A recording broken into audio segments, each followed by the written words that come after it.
Carl is going to forgive her and it's going to work out. I think so. The man caught a butterfly and released it on camera. Yes, he's going to forgive her. I really hope so. I see that. I was like, is he trying to like do like a low-key hard to get with her? And then he's also kind of like flirting with Amora a little bit. Yeah. And giving her some attention. But yeah, I'm like, please. I can see them outside the villa playing volleyball. Yes. And their families getting together and them just like working on fun projects and traveling the world. Listener discretion advised. Adult language and mature content.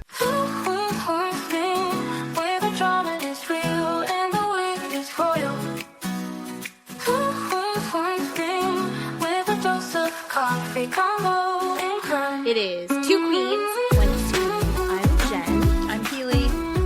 And we have so much Bravo to talk about. And Peacock. Again. And I think someone was saying, I was watching a video. By the way, I spend too much time on social media. We all do. But there's some really good stuff on there. And someone was saying, listen, most people who are watching reality TV, the people who don't watch it shit on it. The people who really watch it and get intense about it are the ones that are like, we're anthropologists. We are philosophers. We are watching people have these relationships and then we are dissecting them. This is important. Yes. This actually is why the millennial divorce rate is so low, is because we work through all of these feelings all the time. And we go, oh, look at these people behaving in this way. Before something goes to catastrophe in my own life, I'm going to apply the lessons I've learned over here. So, we thank you, Bravo and Peacock, for having terrible television. I also saw a video. Matt showed me the video, and Matt's not terribly political. I think you and I are very similar in that you and I are political. Yes. We spend a lot of time consuming information and being SJWs and all that fun stuff. And our husbands, while they, I think in general, agree with us, they maybe don't consume at the same rate. Matt just votes for everyone I tell him to vote for. And when something's really important, I'm like, here's all the information and learn it. But I get mad, so I've tried to take a different approach. Where I'm nicer about it. But he was showing me a video with Sincere. Okay. And it was all of these little clips of Sincere saying epitome. And then it was a video of Jen going, I'm going to compromise. Let's compromise this. And it was Sincere also said immerse instead of emerge. No, he said emerge instead of immerse. Yeah, like just the weirdest things. And we're like, what is going on? And this girl's like, this is highlighting the illiteracy epidemic in the United States. And he has a degree. Sincere has a degree in, like, his minor was ASL. And he's like, I think this is A. The first thing that you learn in ASL. Yes. And he's like, I think this is A. Like, oh my God, he has a degree. I saw another video that said no child left behind, right? Yeah. And all of these clips with they're pinpointing like, this is the problem. This is what we've done. And like, yes. Ugh. Agree. So it's important work that we're doing with this podcast. Absolutely. And I also saw another video that said, the harder your job / your personal life, the dumber my TV needs to be. And I 100% believe that. I need some dumb TV to make my life so much better. Yeah. Dumb TV is my favorite. It's the best. Yeah, it's so good. That's why as my break for this, I watch the pottery throwdown. Yes. I really like that one. I'm not a British Bake Off, which is, everyone's like, oh, you must love British Bake Off. I've never watched it other than a clip here and there because it was my job. Sure. For so long. So I don't feel the same way about it as everyone. Because it's like I wouldn't be making one cake at a time. I would be making 30. Like, it's a totally different method. So I don't enjoy it the same way. I don't watch court TV or Cops. I can't watch them because it really super triggers me. I just am like, I just went through this for the last 8 hours. I can't watch it at home. So I don't watch those shows. Yeah. All right. Okay. Good to know. Mm-hmm. All right. So we have a few things that we're going to go over. Boat show. Yes. I love this season. Whew. Boat show is fantastic because we have some people coming back, but then it's also constantly folding in new characters. Yes. And new dynamics.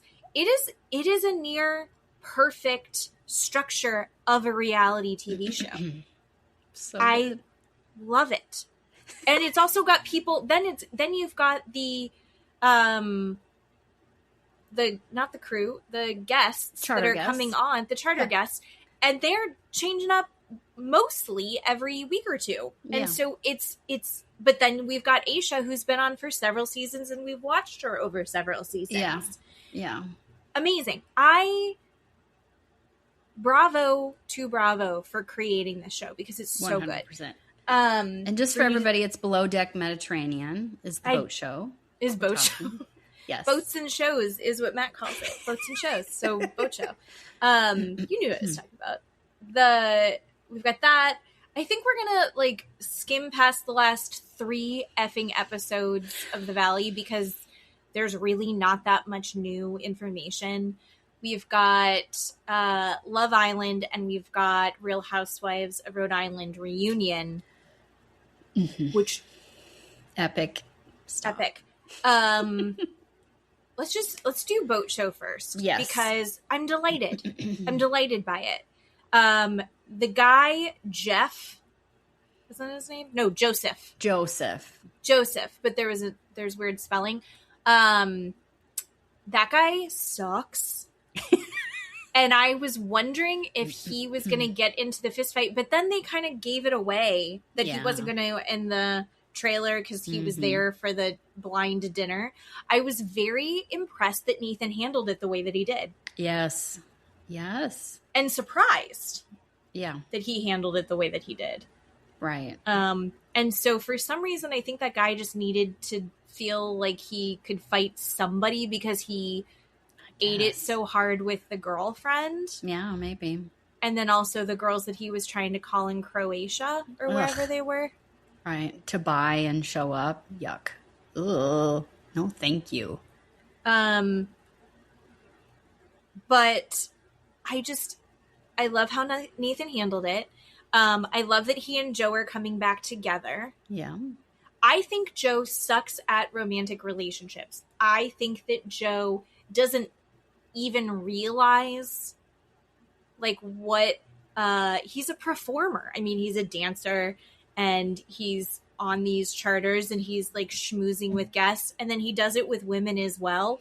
Yeah. And I think he's so busy being on that he doesn't know how to have an actual connected relationship. Yes. With a woman. And I think that Nathan,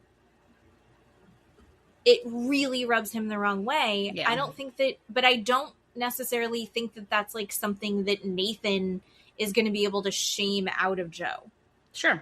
That's just growth that Joe needs to figure out. Most people figure it out in high school. Joe needs to or college. Most people get that figured out earlier. Joe needs more time. Yeah. And his Achilles heel is that he's so good looking.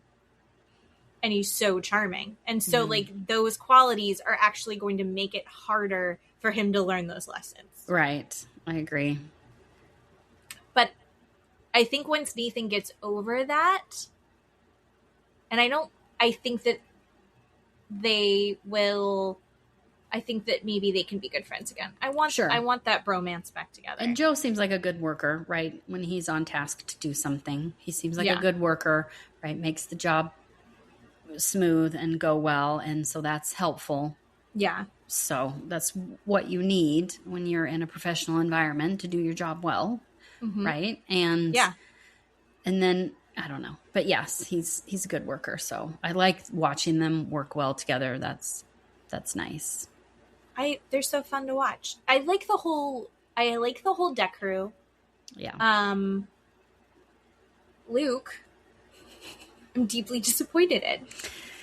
Well, yes, no excuse there, but he definitely is being a man. You know, he's just, again, it was disappointing.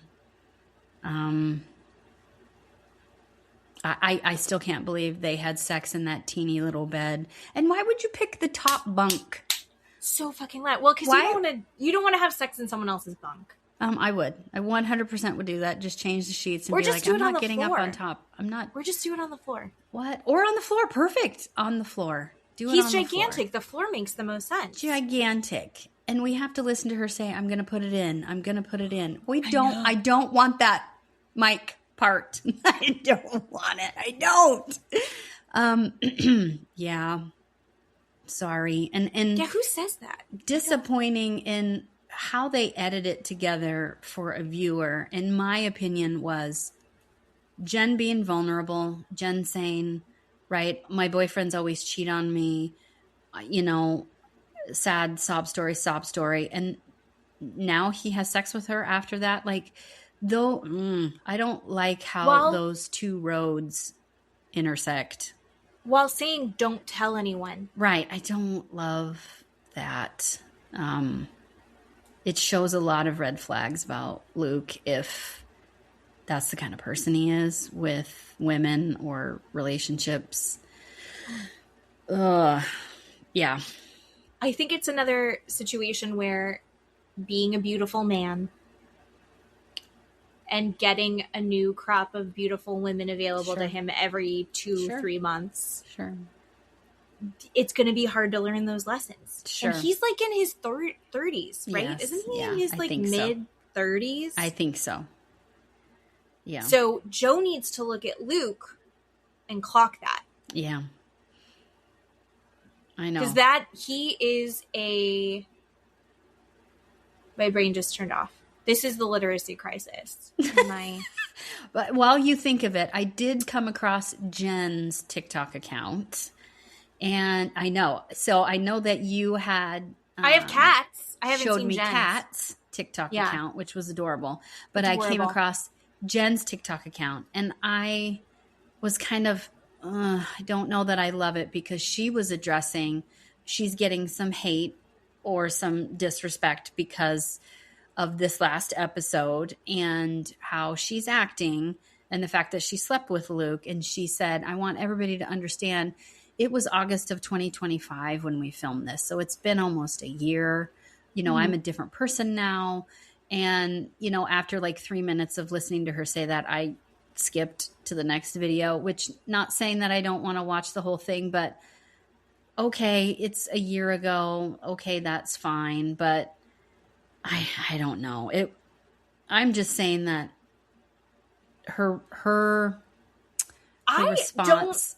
hate how she handled things with Luke, to be totally honest. I think I don't like Jenna because Jenna is negative and entitled. No, I agree. I think she was upfront with Luke and she was like, I don't want this to be like, if you are going to do stuff with her, then I'm not interested in a love triangle, but I really would like to like pursue you. Yeah. I have no problem with that. I actually respect that part of it. I don't even mind that she slept with him. I don't like that I heard the I'm going to put it in repeated. That part grossed me out. Yeah. I wasn't thrilled with that. But I also... I'm just not thrilled about her her pouting about second stew and her... No. Just the way she's handling the job is kind of annoying, right? I feel... You know, we do can a really good job. Yeah, differently. Don't bitch about it. And the fact that she's bitching about it to Kat, and Kat's like, okay, I hope you feel better about this soon. I'm not gonna keep... Oh, Kat is perfect. I love her. Kat is so good. Much. I do think. Remember I think it was last week, and you were like, did Keeley say that to Aisha on purpose? Oh yes. Yeah, I think maybe she did. Yeah. Maybe. Yeah. But I also think Jen was giving Keeley, Yeah. the rope to hang herself with, or vice versa. But you know what I mean? Like, I feel like this is going on. I would do the same thing that she's doing, that Keeley's doing. This Jen does not support Jen in her behavior in the work conflicts. She's creating that on her own. Yes. Feel bummed out, but then be like, I'm going to work my ass off and show. Because here's the other thing is, I think on these reality shows, we've seen it in every show. People forget that they're being recorded. Oh my God. And this exists forever. Yeah. Jen, I'm not just talking about I'm going to put it in. Your bad, pissy attitude is going to be reflected in people going like, I don't know if I want that energy on the boat. Yeah, right. For sure. So it's been a year. I hope that her behavior is better. Yeah. I hope that she's a different person and that she learned from that. Yeah. You want to talk about the tip? Well, yes, 100%. This is exactly... Crap. This was the best charter I've ever seen. What? Don't you think? Wow, right. Eating in the dark was cool. Eating in the dark, so much work, and they did it. All of the food was incredible. Yeah. There were no problems with that. All of the boat stuff is going... Joe is on top of it. Mm-hmm. Nathan is on top of it. Aisha's helping with everything. Aisha's running her crew so well. Yeah. And they did the oyster trip. They did the eating in the dark. They did the parties. They did whatever they did on the last night. The escape room thing. The escape room. Yeah. So much work. Yeah. I think, that tip was inflated because Joseph was I'm putting another 15 grand. Thank you for saying it in front of the cameras. Yeah. So you should have. You should. And actually, part of me goes, you know what? Maybe do it, but don't say anything. And maybe that's... Yeah. Actually, no, you need everyone to know that you did that because I think I'd be even madder at him still. Yeah. But that everyone just goes back to him acting... when I heard that, him behaving poorly, acting like an asshole, and then just throwing money at people and people forgetting that you're a dick. And now we're just going to keep doing it. Not that they don't deserve 50 grand in a tip. Please give them 50 grand. They deserved I love that. For them. Yeah. But they shouldn't have had to put up with Joseph to get 50 grand, No. So. But I loved everything about that charter, including how they handled him. Yeah. And the rest of the guests, the husband and the wife, the baseball player and his wife, they're a delight. They were so fun to have and watch. I say it like I was working there. To watch, it was fun. They seem like fun, wild people. I love Boat Show. I love that show so much. So good. It's so good. And speaking of love, I mostly just love Kat and what's his name? Cooper. So sweet. I love them together. They're so cute. That's the boatmance I wanna watch. God, I hope nothing happens. But no one's gonna get involved with them except for those two. I don't see any. There's no triangle happening between those two. No one else is gonna. For sure. Oh, what a delight! What an absolute delight! It's so good. So good. All right, what else do we have? Now we've got it. Okay, let's talk about the Valley really quick. Okay. Because we were talking about how we've seen the TikToks of the people. You and I were having a conversation about this. I'm not going to go into we're not going to do a play-by-play of the Valley because they're in Mexico and the same thing's happening. I think viewers are over it and viewers want it to end. Every time I turn on social media, everybody goes, why is this not the last episode? When the fuck is the last episode going to happen?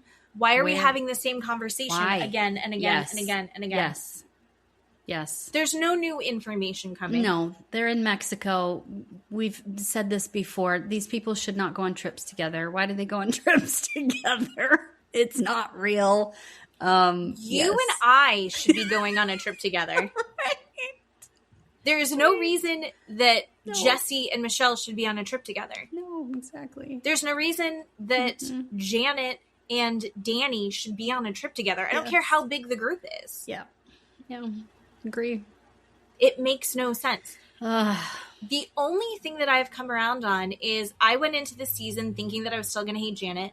And now I'm on the other side going, I think Janet's delivery sucks. Yeah. I think that Janet is annoying. Yeah. I think Janet's right. I think Janet's right. And I think the fact that now Danny and Nia and along for the ride is Luke and probably Kristen, and then, you continue to go down the line apologizing for Danny. Yeah. Jesse and Zack. Yeah. I'm so grossed out that now they're like, allegedly he did this. He already said that he did this. Are we now saying to Jasmine and her fiance that we don't believe that he did this? He did this. Right. And now he's using the fact that people were like, what you did is not okay, as like a weapon against everyone else. Oh my God. Like, he's weaponizing it so poorly. It's so gross to watch. Just this last episode they're dancing in the gay club and all of him, screaming, I'm uncomfortable. That is not okay to do. You should not be saying those things. You of all people should not be saying those things, and stop weaponizing what you did to Jasmine and Melissa against Jasmine and Melissa or anybody that says they're uncomfortable with you. And again, he comes back to him and Nia come back to the fact that people care whether he's drinking. Nobody cares whether he's drinking. They care about his actions either while he's drunk or the fact that he can't take accountability for what he does when he's drunk. And that he's hiding it and lying about it. Right. Hiding and lying. And I said to you previously, right, I am over Nia. I'm over being sad for her, feeling sorry for her. I don't feel sorry for her anymore because of the way she's acting and responding to what her husband is doing to other people and to her. She'll have these little blips of being a normal human being going, well, they were just saying it was making them uncomfortable. That's right. Interpreting for Danny what was going on with whoever, Lala or somebody. She'll have this blip of being normal. And then she just reverts right back into Danny did nothing wrong. This is all allegedly. Everybody else drinks. And I'm over it. I don't feel sorry for her. The whataboutism is driving me nuts. About all these, everybody else is drinking and everybody else is, behaving poorly. Everybody else is gyrating or dancing on the floor. And I just don't feel sorry for Nia anymore. Nia, lie in your bed with your creep husband. Nobody cares. I don't care. We want you off the show. I don't want to watch it. I don't want to hear the same argument. They keep bringing up the fact that Janet is bringing it up. Janet is not bringing anything up. They are bringing it up. Yeah. Danny and Nia are the ones that bring it up. Janet's not doing anything. And she keeps saying, I'm not doing anything. I'm just sitting here. I'm not doing anything. Right. And it's similar to why we're on Team Jo-Ellen. We'll get into that reunion later. I don't know if you still agree. But because Jo-Ellen fought her battle because it's getting turned on her. So the only reason that Janet's still saying anything is because she's having to defend herself. But if they bring it up to her. But what about what Janet said? Why? We're having lunch in Mexico. Why are we saying, but what about what Janet said? Are you kidding? Right? Are you ever going to apologize, Janet, when they're just on a bus and out of the blue, Nia's like, are you ever going to apologize? The fuck, bitch? Like, you're in a bus in Mexico going shopping, having a good day, but you have to bring this stuff up. No, the storyline is dead and over and nobody cares anymore. Now everybody's on Janet's side and not your side. And we don't even want to be on Janet's side. No. I do find Janet funny. I think that Janet's funny. I think that Janet is probably a lot of fun to be around when people aren't going after her every 5 minutes. Yeah. Also on the trip, So the other part of it, so she went out to lunch with everybody, and then they all turned on Janet again for some reason, and like Nia, and even Michelle is like trying to. Yes. Michelle's been on both sides of this. She's almost like an interpreter, going back and forth between both groups, kind of. Yeah. Yeah. So I always forget whose side she's actually on. And in that conversation, I felt like she was trying to be Switzerland, but also like back up Janet, because Janet was kind of on her own. Yeah. Because Jesse, I don't understand Jesse at all. I don't understand. There's no reason. Whatever. Yeah, he doesn't need to be there. No reason. But shit, what was I saying? And I think maybe Jesse wouldn't have opened his fat trap if Lacy had been sitting at that lunch table. He wouldn't have brought in. I just don't think so. Not that she's controlling everything he does, but she's very good about why are we even having this conversation? Everybody's doing fine. We're all in a good place. I just got to a good place with her, and now you're bringing this. Shut the fuck up. Just say sorry, and we're moving on. Like, right. You know, she's not going to let this stuff happen. So when they've turned everything against Janet, and then when anything is critiqued about Danny, they immediately point in every other direction. Yeah. What about Brittany's drinking? What about Zach's drinking? When Kristen was doing that, I was like, she's got too much going on to have to deal with this. Yeah. Or like it, I don't care for the fact that I know that she's the bulldog that'll fight for you. Yeah. But I'm like, Kristen, just tap out. You've got other things going on. Like, you don't travel well. Yeah. Things are not going well with Luke. You have a brand new baby. Yeah. Just tap out. Like, you don't have to be involved in this. Yeah. So then when she's throwing who I thought were some of her best friends in the group. Yeah. Under the bus for Nia, and I know why she's doing it, but it doesn't need to be happening, and it just really sucks. I don't even want to be on Brittany's side. Brittany was wasted this whole Mexico trip. Yes. She's not wrong. Brittany's also away from her kid and an adult and isn't sexually assaulting anyone. Yes. Very true. But it's also, Brittany, if you would like to defend yourself from what you just said your best friend said about your drinking, don't have that conversation wasted at a gay bar. I know, right? Oh. I know. I thought that same thing too. I know. Brittany, I'm kind of on your side. No. And also, who is dressing her? She makes so much money. Dang it. I know. She's so cute. Yeah. She just got all this work done. Yeah. There's got to be a better way to show it off. There's just different cuts of a dress or, you know, a maxi dress or sundress or something. Different cuts, meaning, right, the top is sewn right underneath your boobs, right, instead of the top or the mid, her mid going down, right? There's different A lines, straight lines, T length, you know, all these different things with fashion that she could wear. I mean, she's beautiful. None of us, there's one Michelle, right?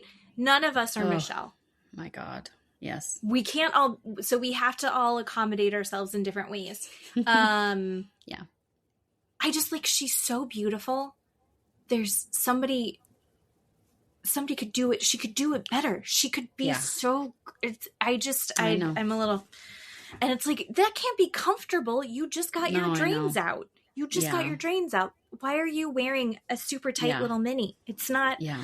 Oh, the other thing that you and I had talked about, speaking of what we've been watching online, is I saw a video, and I was telling you about it, where this woman was talking about,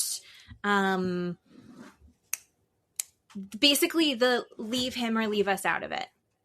So we're watching Nia go through this awfulness with Danny. He's treating her shitty. He's treating everyone around them shitty. She tells him, like, hey, maybe don't, like, hip thrust at everyone at the gay bar. It's going to make people uncomfortable. Really not engaging with his kids, right? Even at home, or even when they went on those other trips, right? About having to put the baby down for a nap or change her diaper while Nia is eating a sandwich, right? In his own family, in his home also, right? How he's treating her that way. But then she'll also let other people jump in and defend her. in those moments. Yes. And everyone online is jumping in and defending her. Yes. But then she backslides. So there's this, and she's a mother. They've got 4 kids. 4. Of course, like, I get why. And, like, she loves him, and they have a very traditional marriage, and it's a big part of their spirituality as well. I get all of the things. But this woman was talking about basically the idea that, like, leave him or leave us out of it. Like, don't complain about it and bitch about it, and then have everyone be like, yeah, this is out of control. You shouldn't have to put up with this. And then change your mind and defend him, and then be mad at everybody when they're like, he's being an asshole. Yes. Right. And then I watched another video that was in response to that video. And this other woman was saying, you know, we can't live like this. If someone is in a toxic or abusive, mostly abusive relationship, and we know that abusive relationships just escalate, having these women not be able to have a place to go to talk about what's going on with them. Right. Letting these women become very isolated is actually more dangerous for them. And they need an outlet where they can do that. Okay. So, like, we need to be able to be a space, and not just women, men go through the same thing, but, like, being a space for people in these unhealthy relationships to be able to go somewhere and have those conversations and let it out and talk about it, and have a sounding board for this. Yeah. And then I saw another video, and this one was about basically saying, no, we have done all of this work over the last couple years of decentering men. It's like, literally, it's a movement, the decentering men movement, where it's like, we're not going to put their wants and needs and emotions first. Like, we've spent so much time coddling men that when we're not like this, when we stop doing that, we get the fucking red pill movement. Yeah. Like, like, this isn't working out. So actually the next step of decentering men, calling out their bad behavior, right, not immediately working to, you know, console whatever feelings that they have or fix whatever issues are going on. Yeah. And actually centering women or centering the partnership rather than just the men in the partnership. We've called it out. The next step is going, and I'm fucking done. Yes. And I'm done. And so, like, if you can call it out, but the second that we say, okay, you see it now, do something, then you go, no. And I'm a flip-flopper. I see all the sides of it. And I think you made a really interesting point about the nuance. Yeah. Like because you said, you know, I'm a flip-flopper. I believe in all of these ideas or theories. And I'm not sure, you know, which is right or what to do. And I said, as a person, here's my opinion, as a person who is divorced and wasn't in a great relationship, it took me 7 years to leave that relationship. And there's different nuances within the relationship for different people. Like, for example, my nuance or the context of my relationship was I was very young. I was 20 years old and I had a child. So I'm young. This is my first relationship, my first marriage. I don't know what I'm doing versus other women that I know who are in their 30s, have more children, and, you know, are more mature than I was at 20 years old. And so there's Nia, who, I don't remember what you said. She has resources and she has funds and she has, a bank account that she can get up and literally leave, right? Where I was telling you that I pick and kind of choose which of these women that I'm going to stay in a relationship and be friends with them and say, hey, I am here for you whenever you need me. Let me know if you need my advice for something, versus a woman like Nia, where I have chosen to be like, I'm not on your side anymore. I'm out. Right. It's over. But the nuance is it took me 7 years to make that choice and figure that out, where It may take someone 7 days to figure that out. So there's a lot of different little things that go on in these relationships where all three of those theories can be correct, right? It just depends on the person. And also, I think how close you are to that person. That's what I was just going to say. Yeah. Okay. Yes. Yeah, I would think that, because I think the point that you just made actually is really interesting, because, you know, while you were saying like the sympathy that we have for Nia is like negative at this point, right? But there's also the knowing that there are people that do want to support her and that wouldn't 2 seconds. Sure. I think that if Nia said something, I think Michelle would back her up immediately. Sure. You know, like there's people, if Nia was like, I'm done, I think even Kristen would be like, yeah, fuck that guy. Even though Kristen's trying to emulate what they have. Right. I think all the women would be like, yeah, fuck that guy. I think just generally as a woman, you'd be like, yeah, fuck that guy. Right. 'Cause we just don't get that from anybody else. We don't get it from men. We don't get it from authority figures. We don't get it from government, right? We have to do that with each other. But again, I said, you know, there are certain women that are in these relationships that I'm like, I don't have the bandwidth to be that person for you to complain and then yell at me when I say, well, you know, there's other choices that you can make. Yell at me for saying you have a choice and then backing your abusive husband up. So I'm done with that kind of person. I just can't be there for that person. But there are other people that I can choose to be in their life with, where, you know, I don't feel as attacked by my opinion or my advice from them, where, you know, they genuinely have a question, want my opinion. I give it to them and they say, okay, thank you. Right. And they do what they want with it. They do what they want with it. We don't have this engagement of, well, you know, them trying to defend their husband to me. I don't need you to defend your husband to me. I have my opinion. You have yours.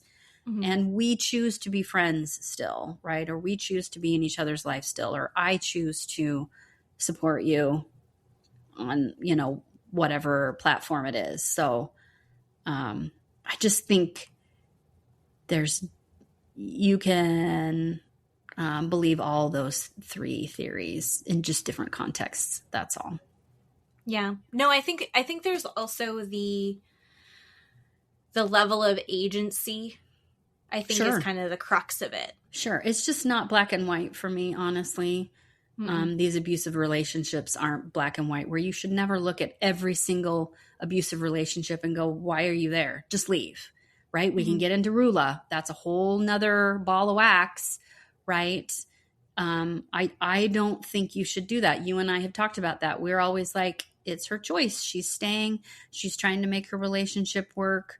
You know, I did that for 7 years. I tried to make my relationship work.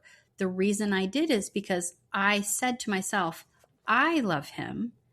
I will show him that this is enough, right? And until I learned that it wasn't, that clicked, then I was out, right? And I had a daughter that I didn't want watching how he treated me and thinking this is how a man treats a woman. This is how, you know, male treats female. I was not even prepared. That's not even a thought in my mind to have her grow up thinking that's okay. So those two factors, it took me 7 years to come to that conclusion. So, and again, I was 20, right, when all of it happened. And 20-year-olds don't know anything from anything. So no. Oh, yeah. Am I still watching The Valley? Of course. Am I enjoying it? No. Do I ever watch one episode in one sitting? Also, no. I can't. It's like, one, boring, two, annoying. I usually can sit through just about anything, and I can't with that anymore. Yeah. It's a new experience for me. I agree. Do you want to talk about 20-year-olds for a little bit? Sure. Love Island. Let's do it. Okay. Who did you vote for to come back? I voted for Carl and Sydney. I did not vote for Amora. I voted for Sydney and Carl too. I voted for Sydney and Carl. Look at us. And I'm not upset that Amora is there. I'm fine with her. I didn't not like her. I just thought Sydney would add something more to the group. Not that Amora doesn't. That's not nice, but mess some stuff up. I think Sydney is a good, or I think Amora is a good choice to have in there because I think I mean, we just watched 2 days of movie nights. Yes. And she fucks some shit up, which finally. Agree. Yeah. When they had the recoupling after Casa. Yes. Let's just go through the Islanders. Oh. Where's my button? Home. Islanders. I need the list because here's the other thing that I saw popping up. It's like usually there's like way more people out. Yes, by this point. Why are there so many people still on this season? I agree. I think tonight them out. We're having a vote tonight. So tonight is Friday, and I think we're voting the least 2 out. So I think 4 people are going home is what I'm guessing. All right, let's start cute. Trinity and Bryce. Yes. How do you feel about Trinity and Bryce? I've come around on Bryce. I think he is a dum-dum. I've forgiven him for his past indiscretions. I don't like how he acted during movie night. I'm upset with him. I'm disturbed with him, how he was going after the women and basically backing up Casey and Sincere with this bullshit of Casey never told us what was going on, and so the men, none of those fuckers told any of Melanie or Anaya what these pieces of shit were doing, and they're all supposed to be friends. Mm-hmm. And Bryce, stood 10 toes down, like I love to say, saying, well, we didn't know he was doing that to you. Backing up the boys and not coming and saying, yeah, you're right. We didn't tell you. I interpreted it differently, what he was saying, because he was saying, I thought when he was talking, he'd say he was telling us he was doing this and we saw him doing this. He told us, he told us that you know everything, that he told you everything. And 2, he said to us that he still had a connection with you. So we're listening to him and believing it. The bullshit with and also if you watched Bryce's face as they were like cutting and he's like behind people reacting, he's glaring at Sincere. Like I felt like he left pissed at Sincere. But then the problem is, it's like they all still believe him. They're like, but he really does. Like everyone's still listening to Sincere's words. Yeah. And believing Sincere. I think Sincere believes what he's saying. Oh, yeah. Because you don't want to think that you're a bad person. You don't want to think that you've done something that's going to hurt somebody. But you're doing it. He's doing it over and over and over again. I was just going to say Kenzie, but there's a huge difference between Sincere and Kenzie. My opinion is Kenzie does all this shady shit behind people's backs, lying to people and kissing people and doing, we've run through 7 different men, and Kenzie believes, because she's honest, she believes she's being honest, saying to all of these boys, yeah, I kissed him, or yes, I want to have a chat with so-and-so, or, I'm still interested in Corbin when she's talking to Caleb. When Kenzie believes she's being honest and telling these people, or even Jen, I'm going to go talk to Gall.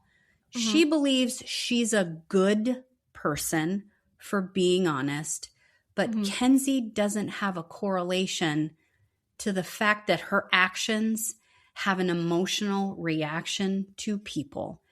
There's no correlation in Kenzie's mind that what she's doing is upsetting people. It's zero. There's fucking air in between her two goddamn ears in her head. She has no idea. That does not make her a good person. Because she's honest, she is not a good person. I think we're watching her learn that lesson in real time. And Sincere, on the other hand, Sincere's doing all this shady shit, lying to people's face, going behind people's backs, kissing everybody, lying straight up to their face. This bitch is scary and different because he knows he's lying. He admitted in saying, well, I'm telling the truth. I'm just not telling the whole truth. That is purposeful, and intent is what we like to call it in the court system. He is doing it with purpose and doing it with intent when he says, I'm not telling the whole truth. I'm telling the truth, but not the whole truth. That's different. He knows what he's doing, and he's still doing it. That is a bad person. It's manipulative as shit, and it's also like so performative. He will say, he's like, well, I say a lot of things I don't mean, and then he's like, it's because I'm people pleasing. No, I don't find him the way that he behaved with Soul, the way that he behaved with Amora. I don't think that's people pleasing. No, I live with a people pleaser. Sincere's a liar. My people pleaser is not a liar. He does not lie to me to please me. That has nothing to do with people pleasing. And thank you, Melanie. She was like, no, I'm not accepting that. That's not people pleasing. I really hope that Melanie, like, this is it. And we saw them. They once she got up and screamed, which I think she had every right to do. Here's the difference again between Sincere and Kenzie. Sincere is defending himself the whole time and still somehow, and he's victimizing himself. Yep. It's like, I'm a people pleaser. Yep. And like, I just didn't know, and I didn't want to hurt you. It hurts me that I hurt you. Yep. So now you want her to come be like, I'm sorry. Yep. I'm not really that hurt. I don't want you to be upset that I'm upset. So I'm going to have to be less upset so you don't get upset. Bullshit. Fuck off. It really frustrated me that he was doing that. Versus Kenzie, like I said, I think we watched her learn that lesson in real time where she was like, this is what I did. And I was being honest. And then you see everyone reacting to that. And you see her go, you're right. That's valid. I feel like we watched the guinea pig in the wheel start running, where she's like, oh, just because I told them that I did that doesn't mean that it doesn't still make him like sad and upset. Right. Like, I feel like she was just and you know what? She's like, what, 22, 23? And again, she's hot. I don't think that she's had to learn all those lessons in the same way that us girls that had to put out more had to learn. That's what I'm saying. I told Steve this last night. I said, I don't know what her home life is like, but for her to not have that correlation that your actions have consequences with other people. Do people not tell her no in her family? How do you not teach that to another person? Like her conversation with Jen, when Jen was like, if this wasn't Love Island, I would not be your friend. And you are super shady and I don't trust you. And the fact that she gaslit Jen and said, you're mad at me because I'm playing the game and I'm exploring. That's gaslighting someone, bitch. Now you're not the victim. Yeah. Look at Jen and go, I'm sorry. I didn't understand. I was making you feel that way. Kenzie has no clue that she made people feel that way. Her first reaction was super defensive. But as the conversation went on, at the end, I feel like you see her going like, I had no idea. Like, I genuinely think you're 100% right. What is her home life? Because she literally doesn't get it. And a lot of the people in this, I think maybe it's like this cool girl, cool guy mentality where it's like, we're going to play the game and we're going to go explore and experience things and just be honest with me. Like, just be honest and it'll be fine. that is a lie that everyone is telling themselves. Yes. I think everyone wants to feel that way. Like, as long as I know the truth, I'll be fine. No, because the truth hurts. That's part of all of this. Right. You're allowed to have a reaction to it. You are allowed to be impacted by how you feel about their actions. Yep. That is going to happen. So you can't be like, well, you can't be mad because you knew. Right. I'm sorry. We don't do that. No. When they showed the clip of her saying a kiss is like a handshake, every single person, including the guys, did the face like, oh, that's not a thing. That's not a thing. A kiss is not like a handshake, Kenzie. What are you talking about? That doesn't make any sense. It makes everyone in the room feel uncomfortable, and that's not real. That's not real. It's an intimate person-to-person contact with someone, and you think it's a handshake? No, it's upsetting to people. Yeah. And that's what she doesn't get. And I don't understand what I'm watching with her. I think she is going to get a ton of like growth from this. I hope. I really hope. I do think that her and Dylan are cute. What did you think about Dylan crying before movie night? There are some people that do not believe that Dylan's crying was authentic, and there are people who think that like that was a genuine response. What team are you on? I don't know. I mean, I felt bad, but watching it, I don't remember seeing any tears. I mean, I don't know how to feel about that. But continuing to watch him, I'm not feeling bad for him when they go back to bed on movie night and they have sex. Like, I don't understand. He even said, he was like, I'm going to not cuddle or kiss. But actually, I'm probably not going to. I don't remember exactly what his words were. And he's like, but I probably won't be able to. I'm probably going to cave in. Like, And they ended up hooking up. Right. Because I think she's the problem. She is the problem. She can't stop herself. She can't look at her behavior and go, maybe I shouldn't have sex with him. Maybe we shouldn't kiss. Maybe we should just go to sleep. But she uses her body as, right, I'm just going to make everything better. And I don't understand that. This is why I don't understand.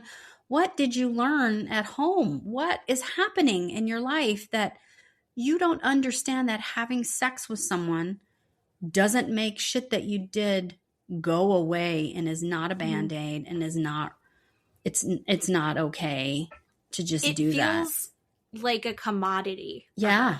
Yes. Like that's how she views herself, which sucks. I don't know what I'm watching. I don't know. I think like part of me is like there's some unlearning she needs to do. We've seen in past seasons where they kick people off because they've run through the whole group. We've seen people getting kicked off because they've only got one person and they've never run through the group. Like, you know, her sexual prowess gives me the ick as Corbin and Gabriel did. Like, she's got the same gross ickness for me with the fact that she's not confident.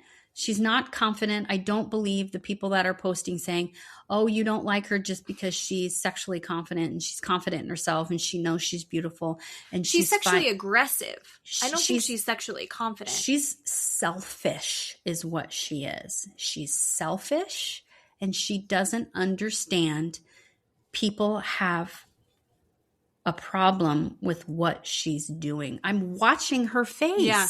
She doesn't, this is all new information. She doesn't get it. Even Corbin, even someone that everybody's like, this guy's AI, even Corbin gets it. I mean, hello.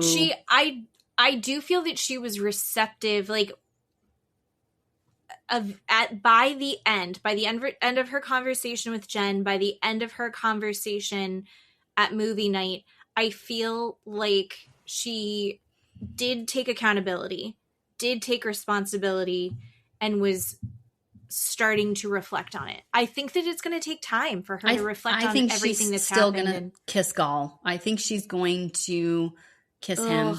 I don't know. Kiss him again. I mean, we saw for a clip for tonight that the boys are picking the girls. I don't know who's going to pick Kenzie, who's going to go first, right? Dylan or Gall, right? I don't know. But I think if it was the girls picking the boys, she would pick Gall. I think so. Do you think so? Yeah, I totally think she would pick him. No. Oh, that's a bummer. I think she would pick him. Bummer.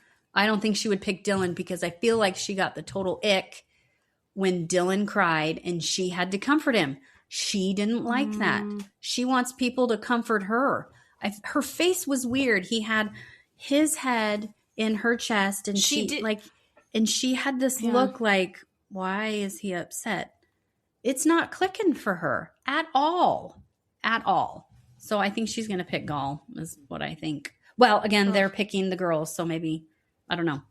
Speaking of Gall and Jen. Oh my Lord. Is similar to Kenzie in my opinion, except for she's not, like, she wants to be chased, but as far as I think Jen again sees herself as the prize, where Kenzie's like, who wants a free sample? I guess. I don't get that at all from Jen.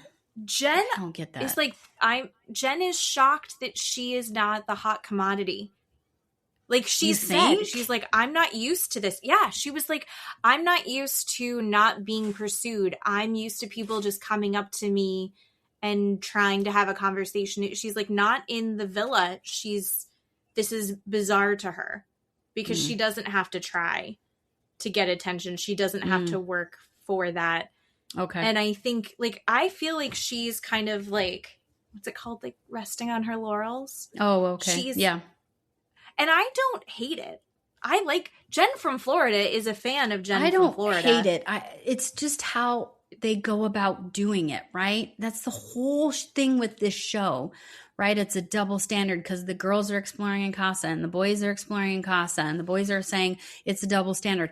No, the whole thing is how you're doing it. So going back to Jen, how she's doing it apparently isn't bothering me because it's not registering. Right? How Kenzie is doing it is bothering me because it's registering how she's going about and how she's moving. But when Jen says those things, like, I literally don't remember her saying that because it didn't affect me. I'm like, oh, okay. But it affected me when Gall broke up with her and then goes and sticks his tongue down Kenzie's throat. Like, what did Jen do to you? Like, that conversation, he came in hot, accusing her of stuff that I thought was two-faced and a double standard where, right, you're making me feel uncomfortable. I have to come after you. I have to kiss you. I have to be physically affectionate with you where I don't want to do that with you. But then he sits on the couch with Kenzie and holding her hands, rubbing the arm, and then making out with her. Like, what are you doing, dude? I'm not a fan. He's not giving her any of that energy, and she's like, I'm used to getting this energy. Is this just not? And he's like, yeah, I'm just not like a physically affectionate person. And then he is very much that person with Kenzie.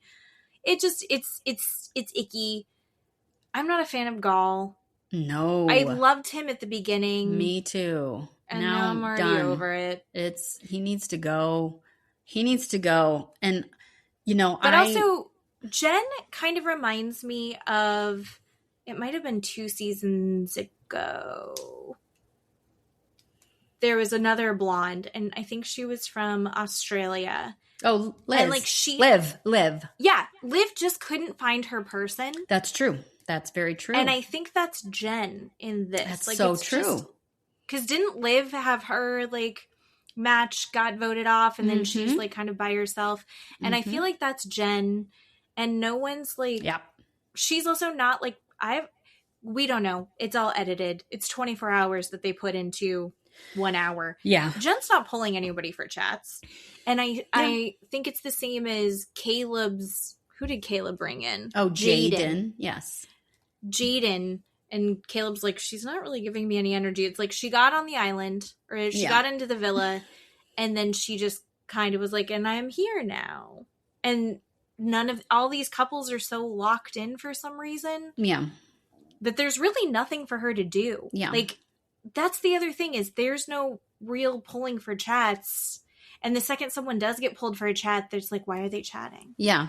Agree. It's a little bit stagnant. So I do like that movie night kind of shook it all up. Oh, I'm so glad it shook it all up. Who do you want to talk about next? I had a thought, but I don't know who you're going to talk about next.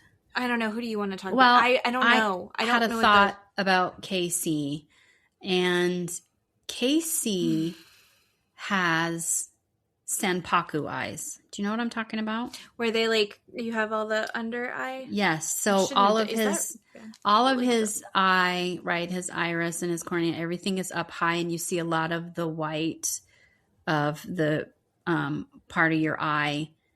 You see all of that all the time. And Sanpaku eyes are really correlated heavily with not so good people. And there is a group of people called serial killers that have Sanpaku eyes. Oh, I'm not saying he's going to go kill people. I'm just saying he is a sociopath, and he's got the eyes of a sociopath. This man, if I'm dead if he's not red pill. This man is red pill. Oh, 100%. And he does not like Anaya, and he does not like any of these women on this island, in this villa at all. Mm-mm. For him to say, because nobody else was showing him any sort of attention, that means Anaya didn't like him. That's what Jen pointed out during movie night, is a bunch of horse shit. Like, this man needs to get off whatever high horse his mentality, his brain put him on. Mm-hmm. He thinks he's better than everybody else. He believes women are something to be caught or bought, or some sort of product to be used.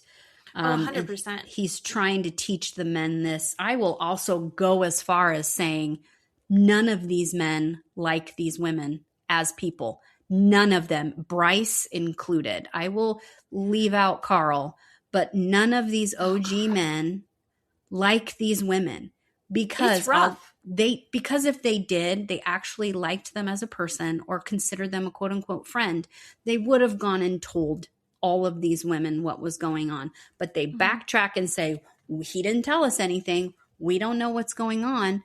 Mm-hmm. Sincere doesn't like Melanie at all. If he did, he would move differently.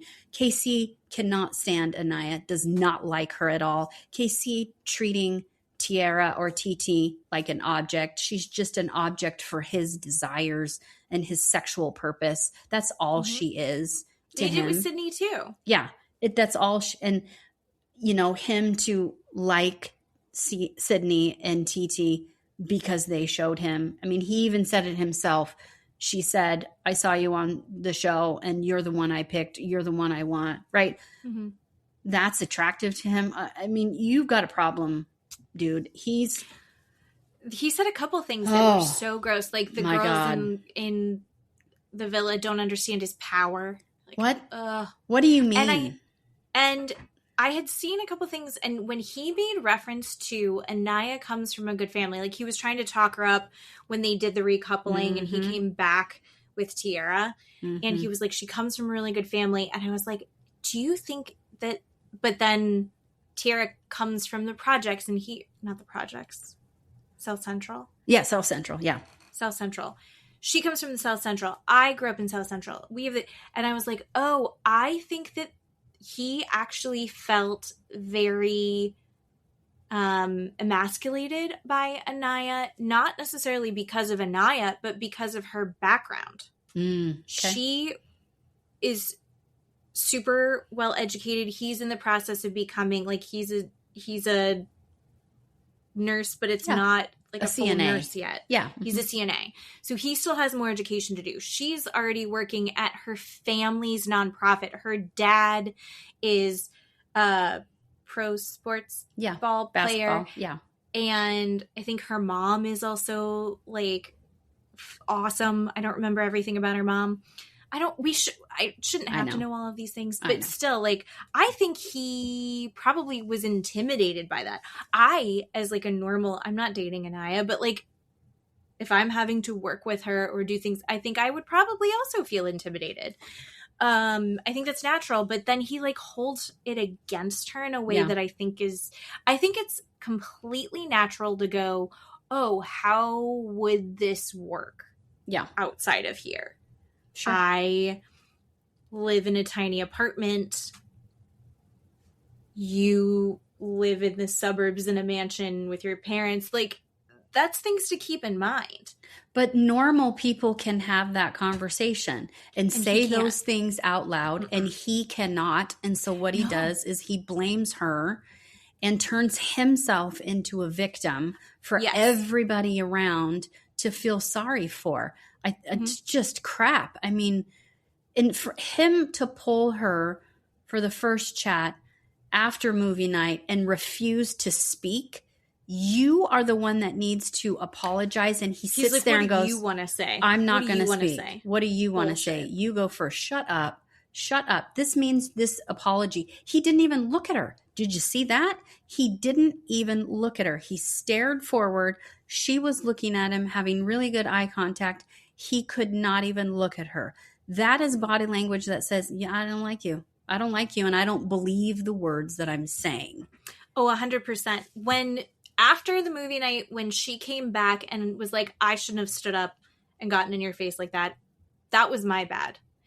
When she that quickly was able to say, like, I could see what I did wrong here, emotions are still really high. But when all of the other men around went, that was really, like, class act. Like, that was really strong of her to come in and say that. I like that she came and did that. And he's like, yeah. Right. Like, he didn't want to hear that. And then everyone's asking him, are you going to talk to her? Are you going to have that conversation? And then when she finally did have that conversation with him, when he finally did, he was like, what do you want to say? What? What are you talking about? What? I'm giving you what you want. I'm here. I'm going to let you conduct it. Right. And you're like, no, that's the whole point, is that you need to come offering up an apology or offering something to give me a different perspective on this. He wanted to be the victim again. He wanted her to yell at him again so he could be like, I tried to talk to her and all she wanted to do was yell at me. And she didn't give him that. So props to Anaya on that. Right. Do you think Carl is going to forgive her and it's going to work out? I think so. The man caught a butterfly and released it on camera. Yes, he's going to forgive her. I really hope so. I see that. I was like, is he trying to like do like a low-key hard to get with her? And then he's also kind of like flirting with Amora a little bit. Yeah. And giving her some attention. But yeah, I'm like, please. I can see them outside the villa playing volleyball. Yes. And their families getting together and them just like working on fun projects and traveling the world. Yep. I just want it to happen so bad. Yeah. But I don't know. I think he needs a little bit of time. And I think, but I it's one of those things where Sincere's like, I'm going to put in the work so you can see. Bullshit. No. Sincere's already sleeping in the bed and letting her, Melanie, sleep out on a couch. I see Anaya putting in the work and giving the effort and the time and having the conversation. Yeah. So I think I'm like, she's gonna win it back and it's gonna work out. That's all I want. No, I know. I agree. I think so. What did you think of Sincere sleeping in the fucking bed? Oh, I'm absolutely. Mad about it. When all the boys say to him, let her sleep in the bed. If she sleeps in Soul Ties, you need to go and say, sleep in the bed. I'll go to Soul Ties. And he doesn't do it. This is the difference. He knows what he's doing. He knows it, people. And he's still choosing to do it wrong because he's a bad person. He's choosing on purpose to do this. And Melanie is horrified, and I feel so bad for her. I was saying, watching it, do these people not understand that they're being filmed? Like, do you lose sight of the fact that you're being filmed when you're watching it on movie night going, oh my God, I can't believe I'm watching that? Because when they're watching movie night, that's what we see as viewers, right? Your movie night is what we watch every day, every night of the week, and then we vote on it. And when you're like, oh my God, why are they voting this way? It's because we're watching movie night every single night. And are they lost on that fact? I mean, Corbin said something funny. What was it? He was like, oh man, there was a camera or something. What did he say? There was a microphone there or something funny. Yeah. And we're like, yes, Corbin, you're everywhere. Being recorded. Like everywhere. I'm confused. So Sincere, I think he knows what he's doing.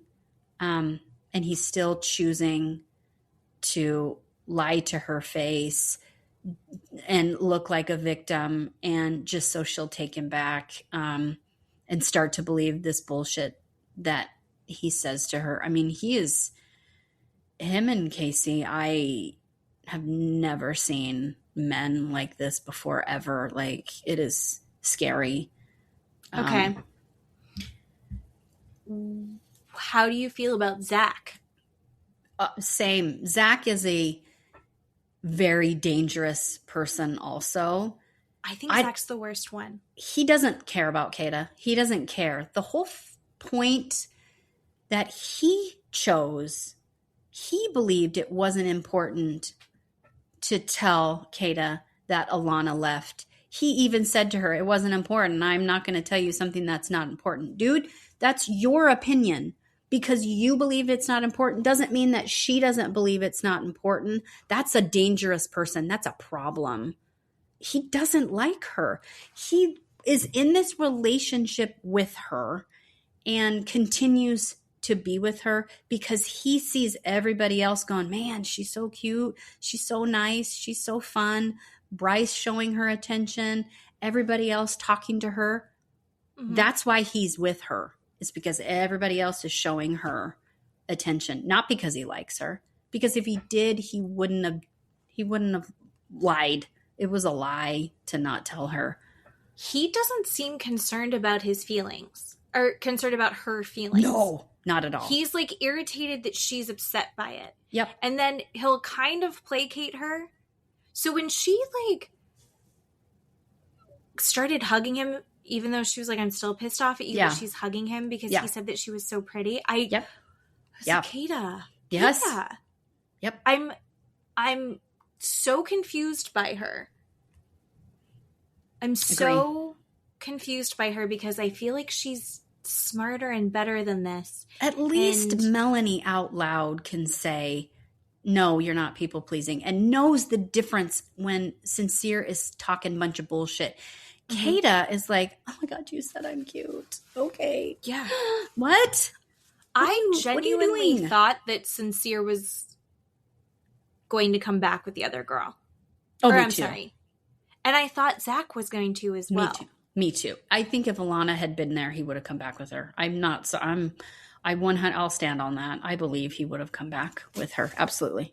Absolutely. Yeah. I don't care that he talked about Kata the entire time. He just wanted to play the victim and have people feel sorry for him. Nope, that wasn't real. Wasn't real. No, and the fact that he didn't tell Kata. Yeah. When you have any hot goss about anything, who do you go tell? Right. Tell Steve. Right. The second that I have some hot gossip. Right. Oh, you're not going to believe what happened at work. Right. Oh my God, blah, blah, blah. Me and the neighbors. Like, I'm not going to tell you something that I know Matt's going to find out about. That's not going to be a thing. Because later I'm going to go, what did Matt say? Right. And it's like, here's the thing is that's who I want to go tell Matt. Yeah. If something crazy is happening. And it's almost to like a fault.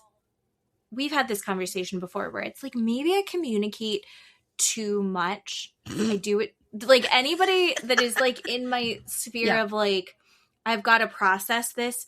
I'm one of those people. Some people, you, are people that need to like sit with it and think about it and work it out and figure it out. And then you can talk about it once you've processed it. Yeah.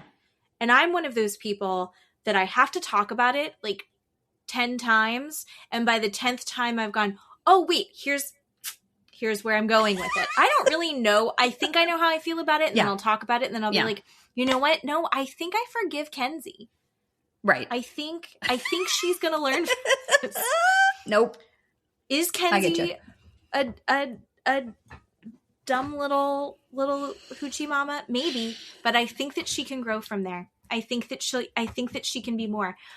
Whereas earlier in the season, didn't think that. But no, I don't believe. And Zack is such a gossip. Oh my God, he's walking around stirring pots for every single person. I don't think she really likes you. I don't think she really thinks you're funny. I don't feel like he's being honest with you. I saw him doing XYZ. Why would he not tell Kata that? Oh, there was a girl, and like, you know, we did hit it off, but she just went home because something's going on. I don't know what. Why would you not have that conversation? Right. That's exactly. 100% a conversation. Absolutely. And why did no one else have that conversation until movie night? Yep. Well, somebody was like, I thought you knew this.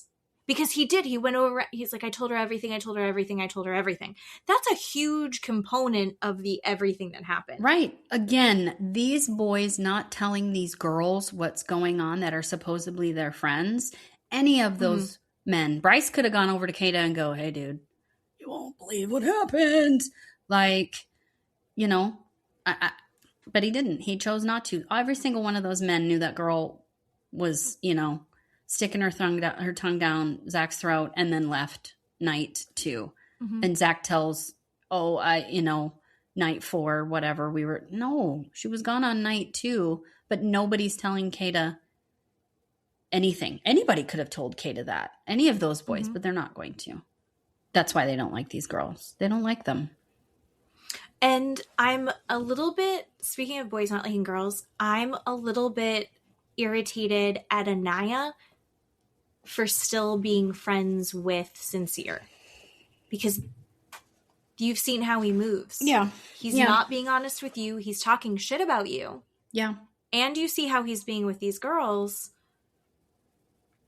Don't reconnect that friendship. I see it a little bit differently where, again, another person is telling Sincere, so it's not Melanie and it's not Casey or Bryce or whatever, that he's fucking up and doing bad things, right? Sometimes you just need another face to go say the same exact words going, what you did was bad. It came off bad. It looked bad. It was bad. You have no idea what you've done. Just like Kata with Kenzie. That shit was bad, Kenzie. It looked terrible. I can't believe you did that. Like another face coming to her going, this is bad. That's how I saw it, where that's how the men in the villa should have been moving with these women. Anaya, in my mind, is doing what she's supposed to be doing, which is telling another person, dude, that sucked. Don't do that again. This is what's happening over there. Where these men should be taking care of these women going, do you know what he just said about you? He's sticking his tongue down someone's throat over there. And then he's telling you he didn't because I saw him that he did. Right? Mm-hmm. This is what we do on this show. And then you walk up to the other person and go, why am I finding out from Jen that this is what you're doing or whatever? That's how this show is. But none of these people are doing it. So I didn't hold it against her for having a talk with him going, you screwed up. You got to stop. Right. But I need you to, I'm hoping that she like, I don't know how you're still like close friends. Like I felt like we were really close friends and now we are not. No, I get that. Don't be. I get that. Because Sincere's not doing shit to make anything better. No. He's just victimizing himself and gaslighting Melanie and making Melanie crazy. We are watching in real time what it is for a man to make a woman crazy on purpose. And everyone's like, you're not, like Anaya over and over being like, you're not crazy. You know you're not crazy. All the shit that he said to you, you're not crazy. So it looks like they've hit a wall and like maybe it's finally gotten through to Melanie that's not going to get any better. I hope so. I hope so. I hope so. I don't know. All right. Do you want to talk about something way more fun? Yeah. the best Housewives reunion I feel like I've watched in a really long time. Oh my God. I don't feel like there's any resolution. No. But I also think next season's going to be fun. Right. Oh, God. Okay, so Jo-Ellen and Rulla interrupted the segment that was supposed to be about Rosie's house. Right. And Rulla was saying that there are a couple accusations that Rulla ends up making about Jo-Ellen. One is Jo-Ellen is not allowed to insinuate that part of why she lost her job is because Brian called her job and made complaints against her, which are true facts. Mm-hmm. But she did get laid off and other people were also laid off, so maybe that's not it. To say that it could not have been a factor in her getting laid off is ridiculous. Because we all have jobs and we know how jobs work. Right. And then for Rulla to be like, but she sleeps with doctors. I don't believe that Jo-Ellen sleeps with doctors. Oh God, no, I don't think so. No. She's way too in love with her husband. Yeah. I do. And then she was also saying that Jo-Ellen was using the company card on things. And Jo-Ellen's like, no. And it doesn't get any traction. It's the same thing with like On the Valley with Danny's bullshit. Yeah. The way that you get all of this traction from Brian and Rulla about Brian's bullshit. Yeah. And none of it is sticking to Jo-Ellen. Mm-hmm. It's 100% in the reaction of it. Yeah. It's like, no. And I'm not going to freak out about you saying nonsense. Yeah. Queen. She's a queen. Oh God, I love Jo-Ellen. I know, I love her too. I love Jo-Ellen. And on the Brian and Rulla subject, I need you to explain to me. Yep. How he can't talk about anything. He can.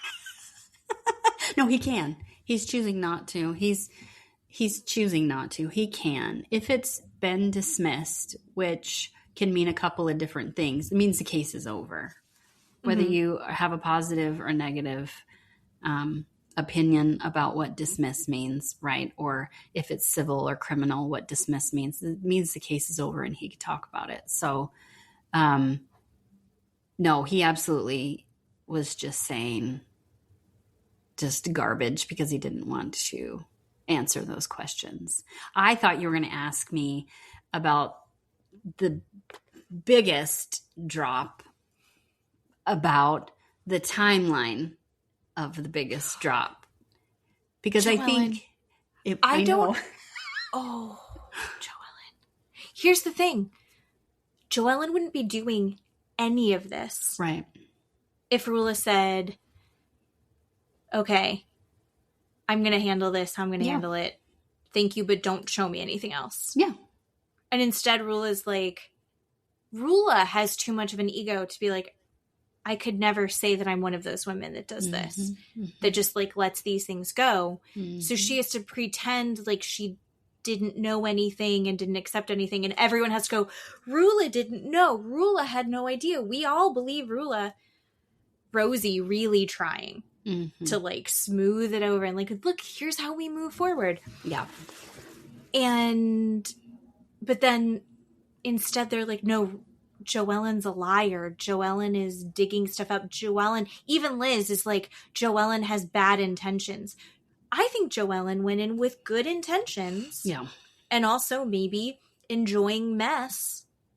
Like we are all want to do it sometimes. Yep.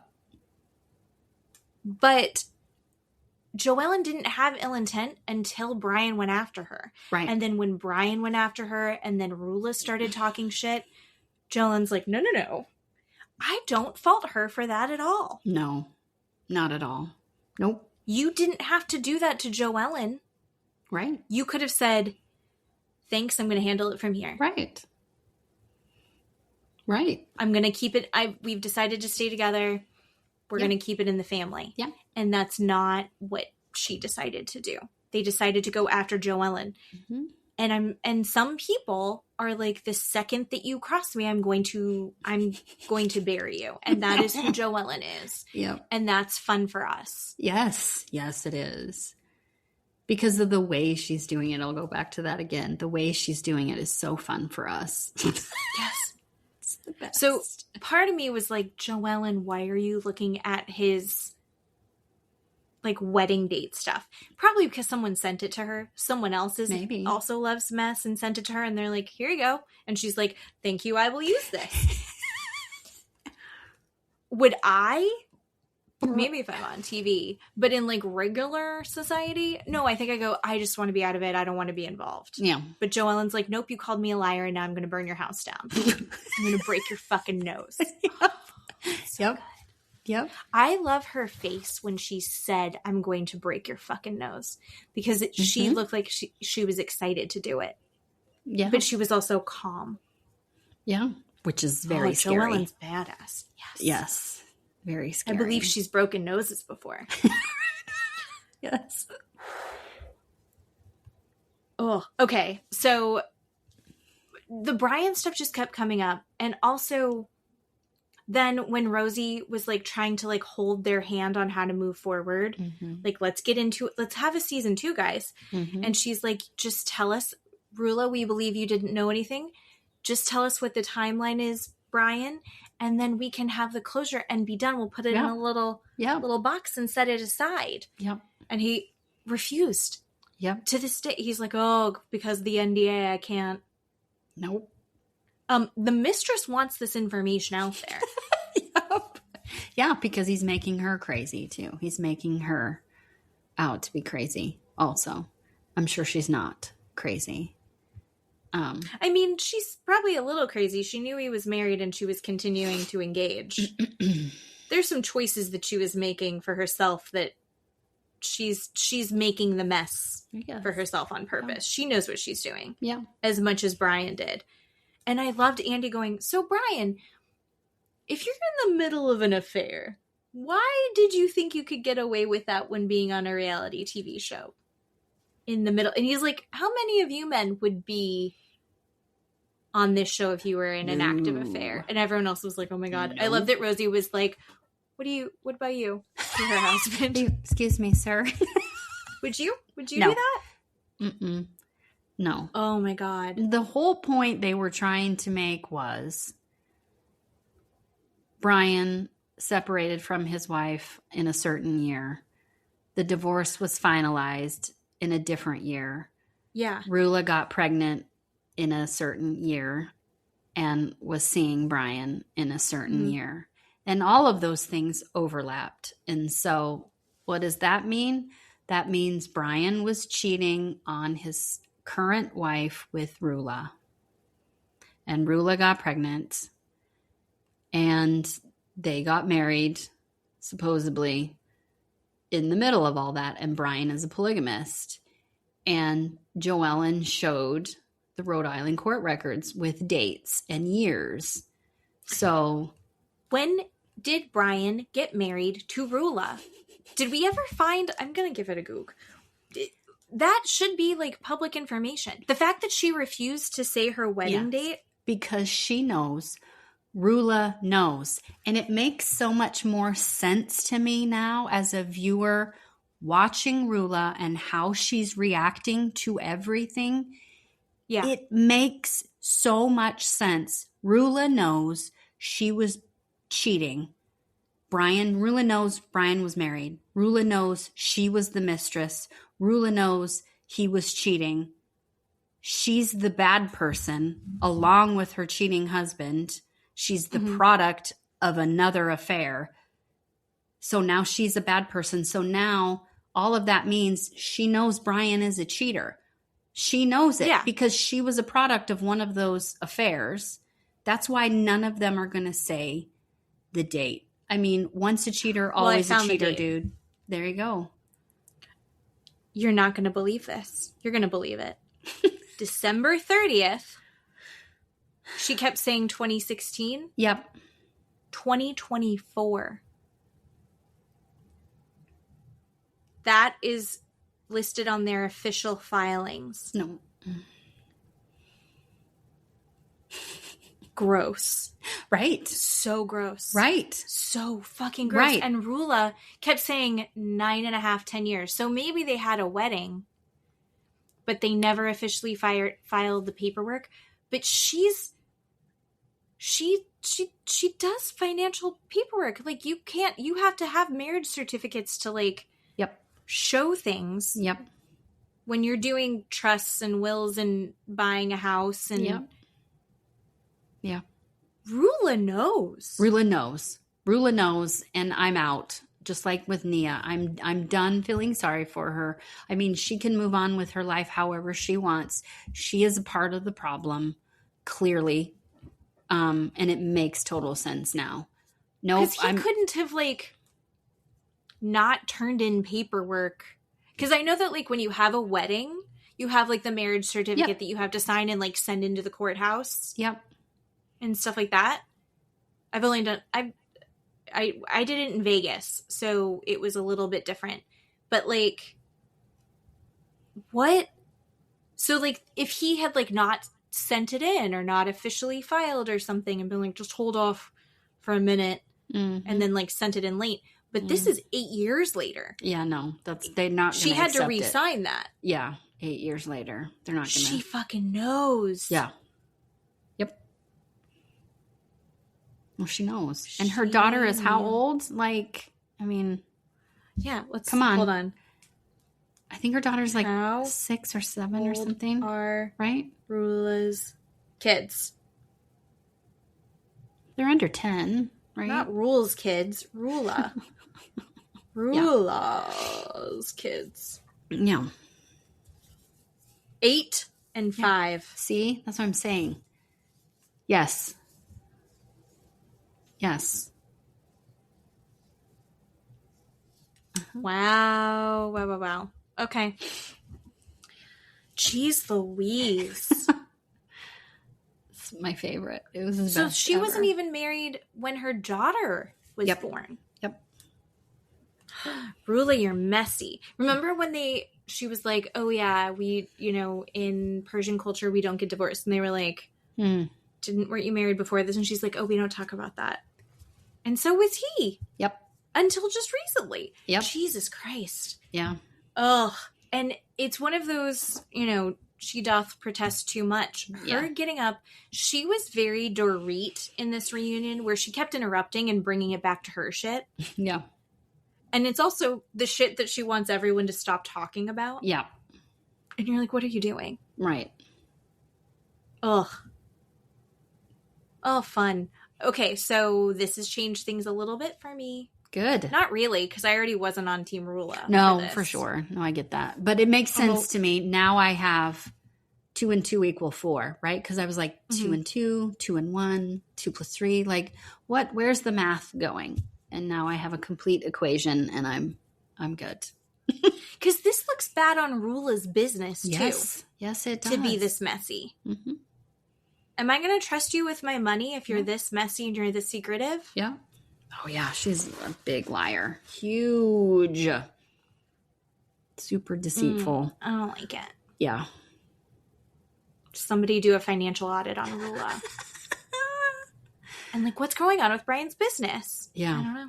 And how do you have 2? Here's the other thing. Apparently no one on this cast has a prenup. Right. How do you have 2 prenups? Right. They each have their own prenup? Yeah, that's weird to me. What does that mean? Right. I don't understand that. I can't help you with that. I don't know. Do you have a prenup? No. Can I? I don't have a prenup. Mm-mm. No, everything here is separate. So, except the house. My name's on the house, but everything is separate. Bank accounts, cars, everything.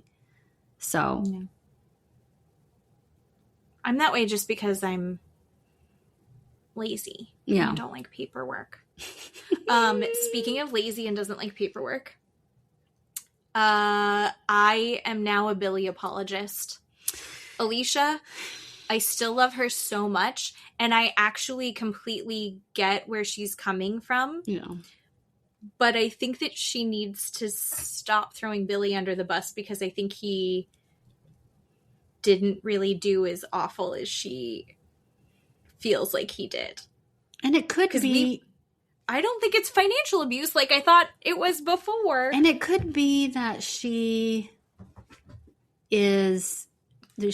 throwing him under the bus so much. You know, one, that we found out that she's just refusing to engage, right? 100%. And two, he was like, I want to have a monthly meeting. And she's like, a meeting? Right. She's refusing to engage, but also I don't think she's educated enough to understand what she's looking at, right? Where she poo-poos having a meeting because it's the word meeting. But you have to speak Alicia's language. Like, you have to interpret for her and go, no, it's just an email, or no, it's a phone call, right? You have to label it something different. Like, different types of personalities, you have to talk to them different. You say the same word, the same meaning, but it's a different word. They're like, oh, okay, well, it's just a phone call. Then I'll be there for a phone call, right? So I think that they're both, I think they're actually incredibly well matched. I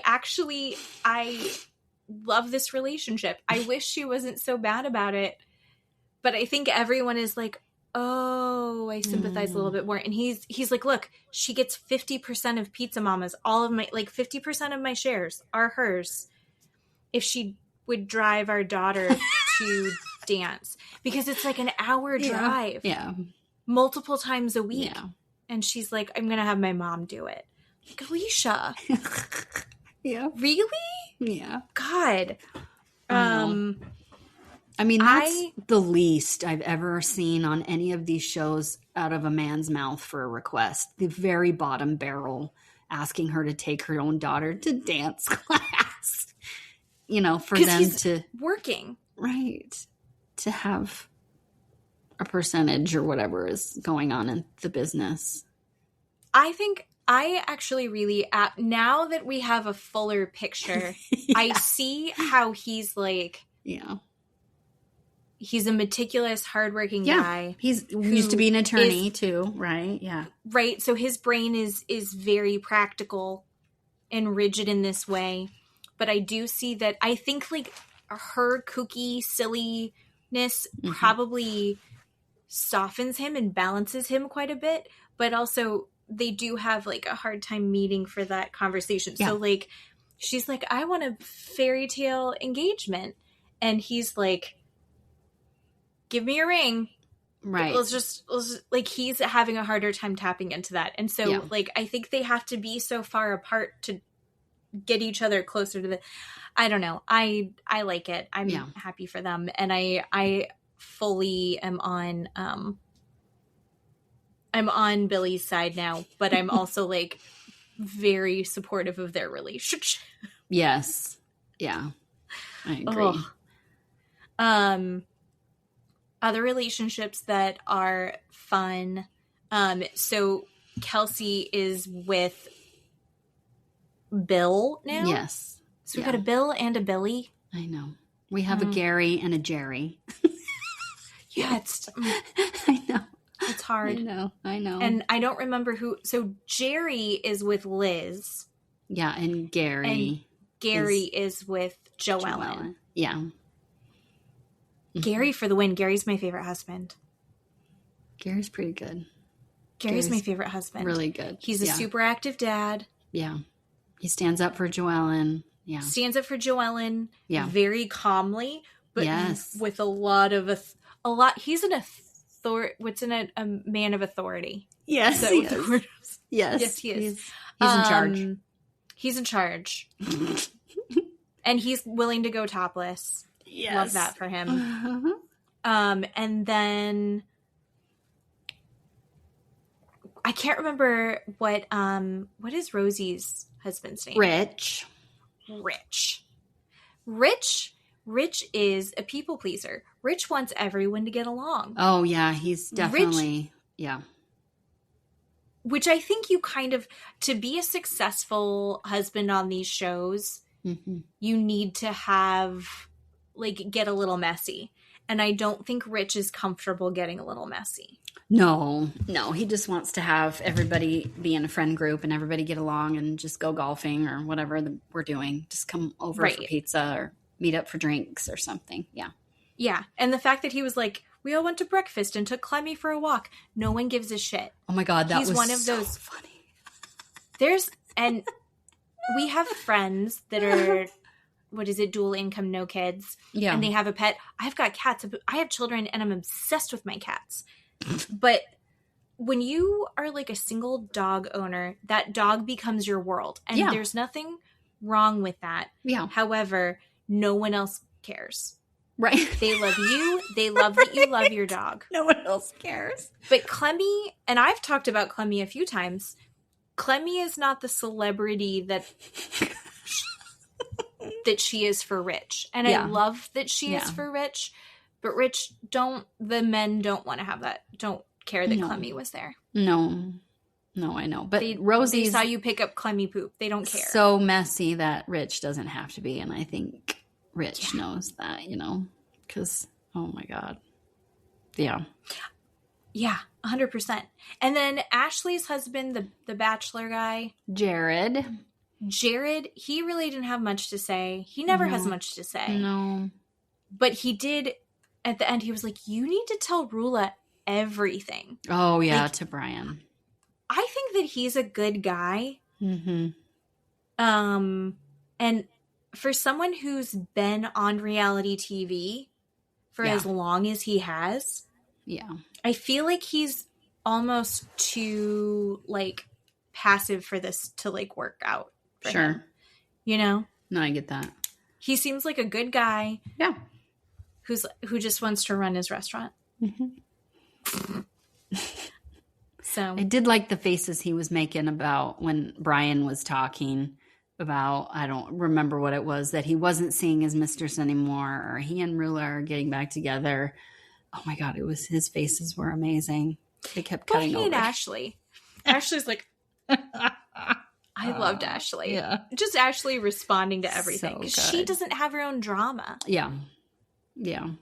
Which I think is, again, I think Ashley's like she's not a native to Rhode Island. Mm-hmm. She's kind of like, we substitute ourselves in for her. Yeah. And like, she's like, what is going on? Explain this? Yeah. Yeah. And like, of course, nothing ever bad has happened because she's not a whole person. No, not really. But Liz. So this is the episode that we got the full explainer on the affair, supposedly. Yeah. But she just danced. It was literally just her out dancing with another guy. Yeah. And then Rulla's tried to spin it into this whole fucking thing. Again, being deceitful and lying again, just to hurt people on purpose. What are you doing? Do you think, I actually believe her when she said she had no idea that Brian had gotten on the phone with Jerry. Oh, I don't know that I mean, for me, I look at people's history and track record and background. I don't know that I believe that, but maybe she didn't. My opinion is I tend to lean towards she's lying, that she did know. Maybe. So she looked flabbergasted and confused. Mm-hmm. He sucks so hard. Brian sucks so hard. I know, but Jerry was so great about it. He was like, yeah, man. Yep. That's what happened. I did get a phone call from this one over here. Just like, you're so just chill about what's going on. Don't really care. I don't know. It wasn't this huge like bomb that I think Rulla wanted it to be. Not like Jo-Ellen calling out Brian and Rulla cheating with each other, right? Fell like a ton of bricks. So I think Liz isn't going to be on the next season. Yep. Because there's like legal stuff. Do you know about the legal stuff? I haven't actually looked any of it up. There's a lot of money laundering accusations. Whoops. So allegedly? Yeah. Allegedly. Yeah. I'm not hurt that she's not going to come back. Like everybody keeps saying, you know, Mary Cosby left for a little while with Salt Lake and then she came back. So maybe Liz will come back after a couple of years, which whatever. I don't want to watch Liz anymore. So I'm not heartbroken. I'm not surprised. Yeah. I mean, I'm 5% surprised because Liz is such, you know, I don't know, what's the word? She just won't give up. We've said it 1,000 times. I thought she was going to be the queen of this and ruling over everyone. Yeah. And that's not what ended up happening. No. And I feel like she wants to make everyone like, when she's like, your spirit is something that my soul rejects. Or something like that. My spirit rejects, my soul rejects, whatever it is. Like she has villainized Jo-Ellen and then been like, we were never friends. And like, I believe that they were friends. No, I believe they were good friends. Yeah.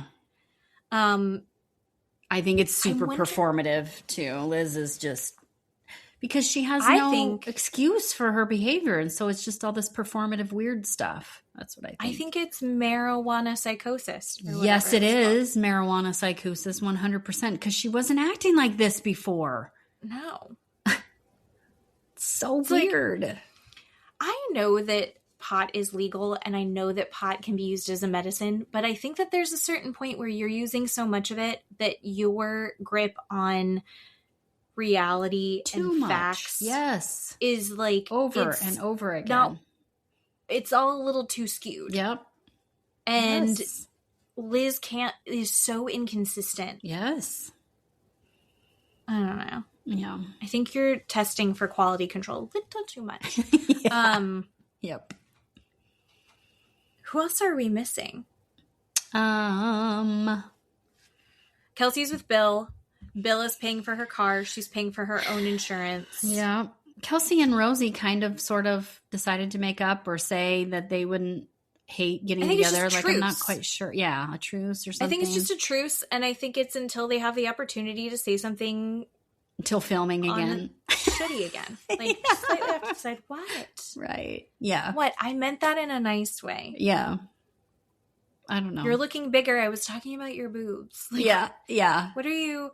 I don't think that they're ever going to be friends. Yeah. And then Ashley, when Kelsey was like, and I think this was the episode before, but she was like, well, can we hang out? Mm-hmm. It's like, I don't see Kelsey enjoying hanging out with Ashley and her kids. And I don't know that Ashley has bandwidth for like a girls' night. Yeah, true. In the same way. Yeah. You know? Yep. So I don't know. I think that they'll get together when they're filming and that'll be fine. And that's all I want. Yeah. No, I agree. What do we have next? Is there any new Housewives? It's going to be like the ultimate girls trip stuff. And I haven't ever watched any of those. I don't ever watch those. No, I don't think anything's next. So we have the reunion for the Valley. Praise be. Hopefully in the next couple of weeks. Because the Valley's just got to go. Mm-hmm. Rhode Island is over. Just Love Island. I don't know. You know? Yeah. We'll figure it out. Maybe we start going back into true crime story times more. Oh, man, yeah.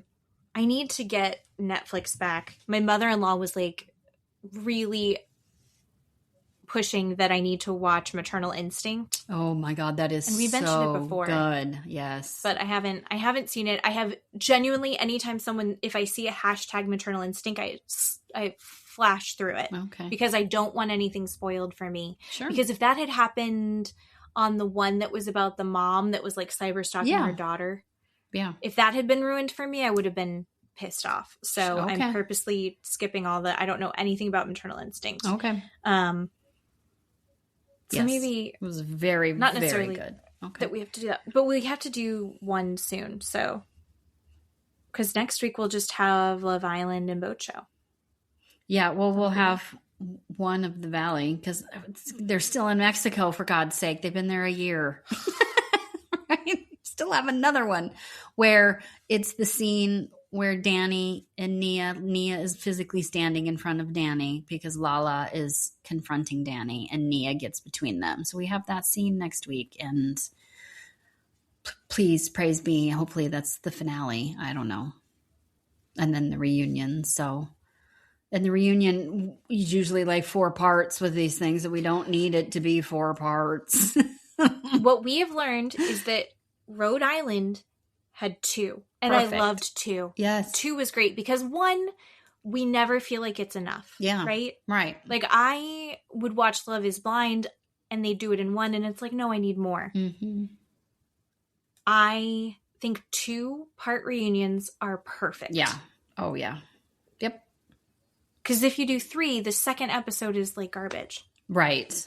They either don't say anything or, yeah, you get nowhere, really, with the second part of the 3. So, and did we really get anywhere in Rhode Island? Not really. But it was a great reunion.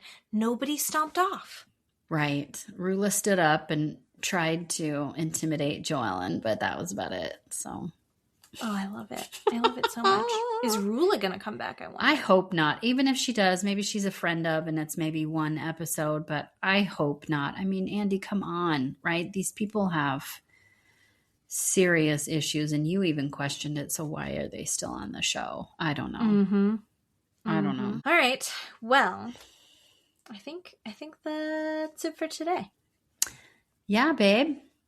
And look at us under 2 hours. What? Even better. What? We did so good. Happy 4th of July tomorrow. Oh, do you yes. have 4th of July plans? Do you guys do anything? We don't really do anything. No, we'll get our own fireworks and do that. And our street's really good about having lots of fireworks. So even if we don't do our own, we can walk around to other places and watch. And then nearby neighborhoods do the illegal ones. Here in Idaho, we can't do anything that is airborne. And so we'll get up on top of the house or the truck and watch the illegals from one street over too. So fireworks, people. Fireworks, not drugs. But no, we don't camp. We don't go anywhere. We don't do anything. We don't have a party. So no, we don't really do anything either. And fireworks here in Florida are fucking awful. Because they're legal here. Yes. And like I don't know that there's anything that's not legal here.